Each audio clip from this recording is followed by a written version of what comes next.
So I'll crack straight into it here. So last night I had a dream. This is quite long, and first I need to point out the reason I'm kind of breaking my video posting fast to make one now is because this one just seems too important and relevant, and it concerns nuclear war again in Ukraine. So I just feel I have to put this one out.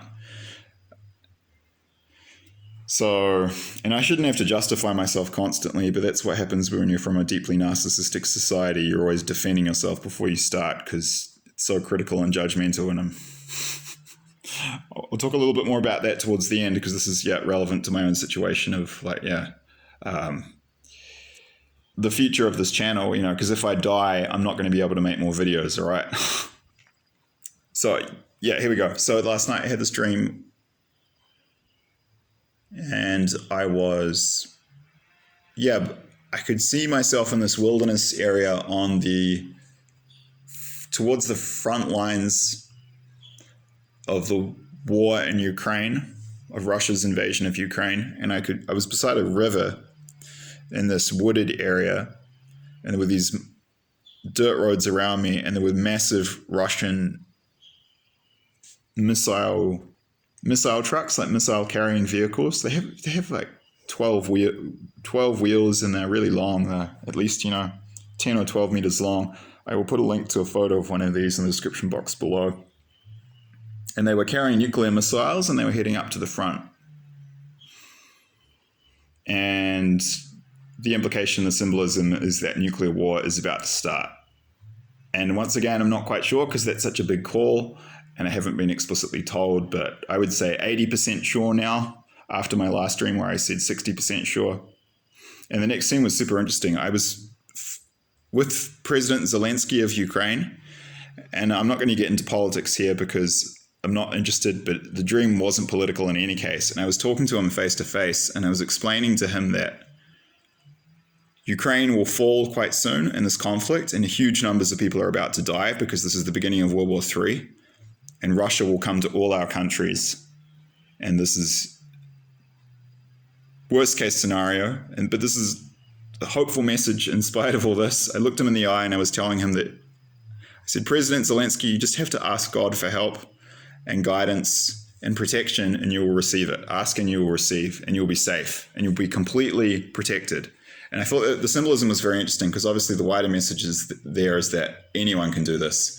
But it was saying that even President Zelenskyy, if he asks for help seriously and sincerely, and he follows the guidance he's given, he will be protected at such a level that he won't have to worry about being killed in what's about to start. And a huge number of people are going to die. It goes without saying, because this is the beginning of World War III. And yes, it does look like it's now going to go nuclear based on what I've been shown in these dreams. And I would say, just to reiterate, 80% now, not 100% confident in terms of what I've been shown in my own prophetic dreams, but close now.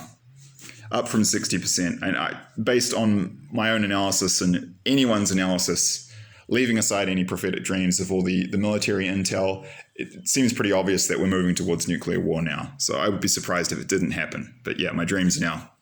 It's my second recurring dream about upcoming nuclear war in Ukraine. And it just, as I said, if you're worried, you just need to, I'm kind of here to get you started, but people should really develop their own relationship with God. It's not that complicated or difficult. I didn't always have this. I developed it myself. So that's the deeper message here. And,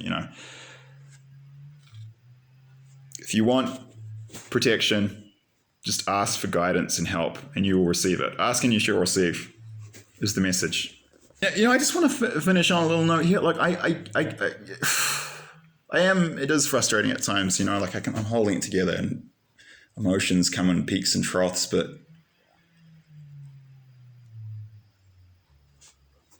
it is frustrating to me that people have to be, so petty and focused on things that don't matter. And, they can't just focus on, being kind, good, loving humans and being moral people who are here to create a better world. Just be a good human, like people in our countries, in the Anglo-Saxon countries and, Australia, New Zealand, Canada, the UK, the United States. I find so many people are so petty and superficial and narcissistic, and it's all about money and status and self-absorption.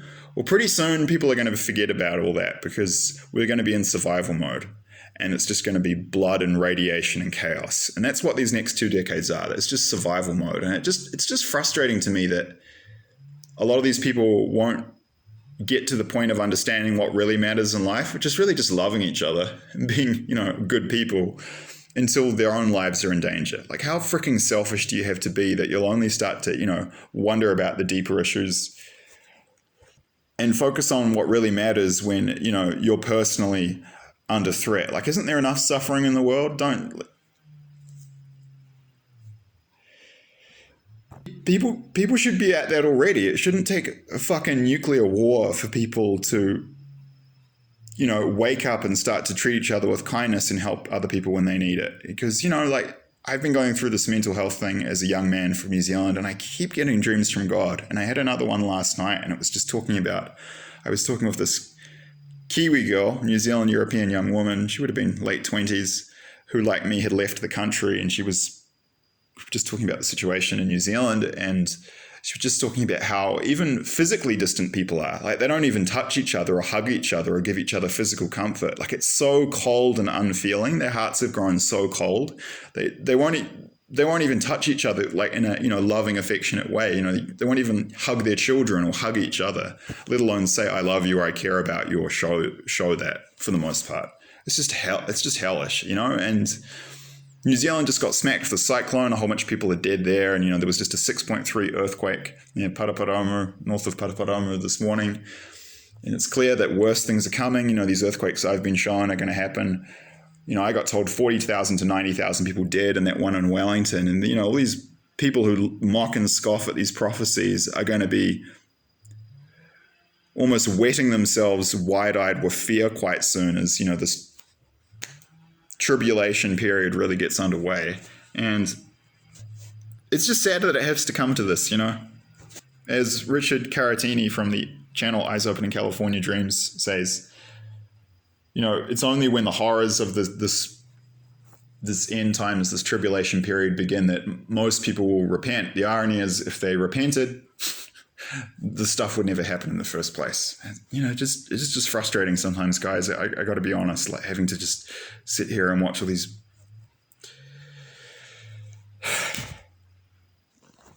So look out for each other, okay? Because the point I want to finish up on is, I went through all these terrible crises of this mental health stuff, and it's really tough for young guys in New Zealand because if you have a penis, they have this hardcore toxic masculinity thing in New Zealand. I've mentioned this before in other videos where it gets bad for everyone, but this issue is worst for men.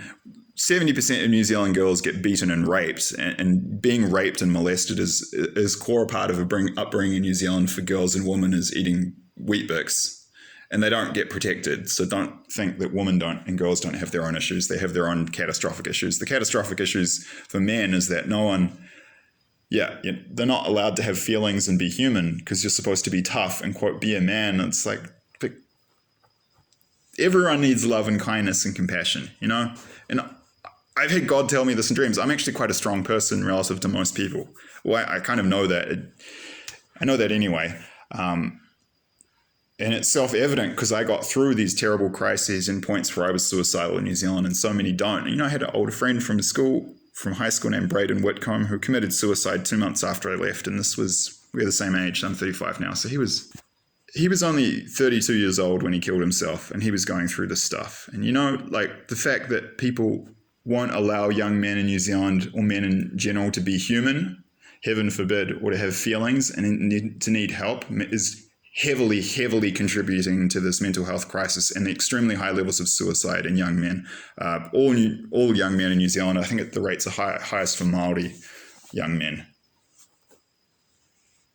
We shouldn't need to get to the point where we're at the verge of nuclear war for people to start being kind and loving each other, guys. It's pretty fucking sad, to be honest. And I usually don't swear, but I will when it's needed for emphasis. And so look out for people. Look out for your friends when they need it, because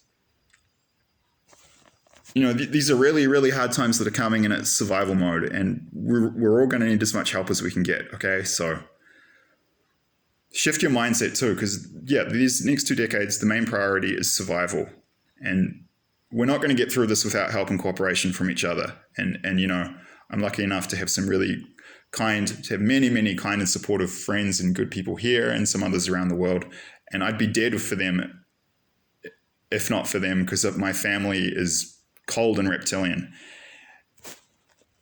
And I don't know the specifics of my old school buddy Braden, I know he was going through massive mental health problems and was really depressed, so I'm not commenting on his situation because I simply don't know, and it looks like he did have some supportive people in his life. But there are other young guys, for example, in New Zealand, who kill themselves because they're not allowed to ask for help. And when they do reach out, no one will help them. Okay, and a lot of them end up killing themselves. And that could have been me, and if my situation was slightly different, and then you wouldn't be getting these warnings, all right? So we can let the inhumans, they're not humans because there's no humanity there. They're not humans, they're just people, because you need humanity to be a human being. All people are humans, but not all humans are people. You can quote me on that. So the good people who actually have some humanity, we should be helping and supporting each other as much as we can, and the inhumans can just get their karma. They can just reap what they sow, and we'll be there for them when they wake up, or not, probably in the case of my family, because I'm just done.